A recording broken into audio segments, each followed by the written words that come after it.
who I am is things I enjoy and the person I want to be, and the way I spend my time and the things I dream about. Since a child, I've been obsessed with Polymaths, Benjamin Franklin, Da Vinci. I enjoyed that sense of mastery in multiple areas. I like the water. I've always loved the water.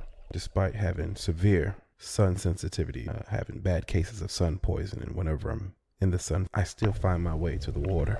I deeply enjoy service. One of the greatest memories of my life was when we were in Flint, Michigan, and I collaborated with churches, and we distributed water, clean water, to those affected by the lead. It was an incredible memory and experience. I am an entrepreneur. I had the honor and pleasure of creating a restaurant. It was a complete failure, but it was a really amazing experience to build a restaurant, from menu items to recipe to pricing everything out. And I owned a restaurant in Shenandoah, Nicaragua. Around that time, I also bought a house, completely remodeled the house myself. But then the flood came. And despite that terrible flood, I managed to keep my head above water. Around that time, I was also building a laboratory. It's called the Study of Teen Opioid Misuse and Prevention. When I say we built the lab, I mean we literally built the lab. We trained students. We eventually included a component for middle schoolers, and suddenly we became the largest cluster of underrepresented minority undergraduate drug abuse researchers. It was awesome. I am a scientist, but I'm also a hip-hopper, promoter, entertainer, rapper, actor, thespian, impresario.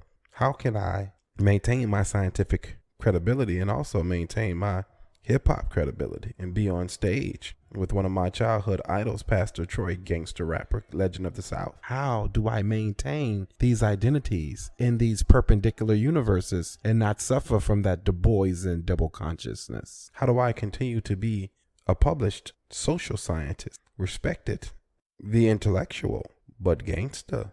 Is there room for thespian to practice his craft, the craft that saved his life? Would my movies about urban poverty distract from my career? Is there room for theatrical devices? Is there room for these two opposing identities to exist? For these two faces to survive and thrive together on one body? And at the end of the day, can I be a family man? Can I go from entrepreneur, traveler, scientist, rapper, poet, and all of those things